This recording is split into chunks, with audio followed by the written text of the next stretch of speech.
In my previous videos, I spent a lot of time talking about areas of effect in D&D, how they're placed, how they interact with rules, and, which methods interact with them differently between theater of the mind, miniatures, and miniatures with a grid. So I talked a bit about snapping to the grid and why that matters if you're using a grid, and how you can use the choice to snap to the grid or not snap to the grid to your advantage in various situations. Generally, I prefer to snap to the grid because it is the most consistent, it requires the least amount of debate between the players and the DM, and it's the most eminently fair. Like, it always works the same way.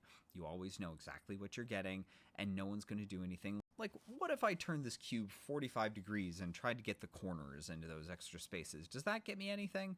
Generally, no. But you never have to have those discussions. You never have to go and do geometry because the spaces always line up pretty neatly. Circles can get a little complicated unless you're using the token method described in Xanathar's Guide to Everything that just turns them into squares. But even then, like, creatures catching just barely the edge of those circles is going to be a pretty rare occurrence. So snapping to the grid, using a template if you prefer, those things generally work pretty well for a lot of groups.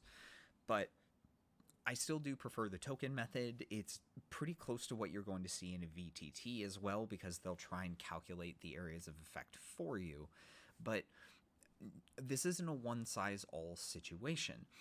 D&D has rules for supporting different methods of play because people have different preferences and different needs. Groups that are really, really comfortable doing math and quickly assessing like how much of this cube is filled by this circle, those groups might do really, really well with templates. But if you're doing things quickly, you don't want to have to do math at the table, you might prefer the token method, or you might just go for theater of the mind and kind of wing it, or you might use that table from the 2014 Dungeon Master's Guide. So there really isn't a correct way to do areas of effect in D&D. There isn't one sanctioned answer.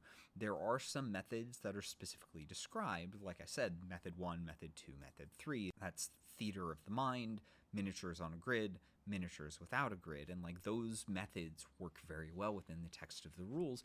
But even within that, there's recommendations for handling things slightly differently.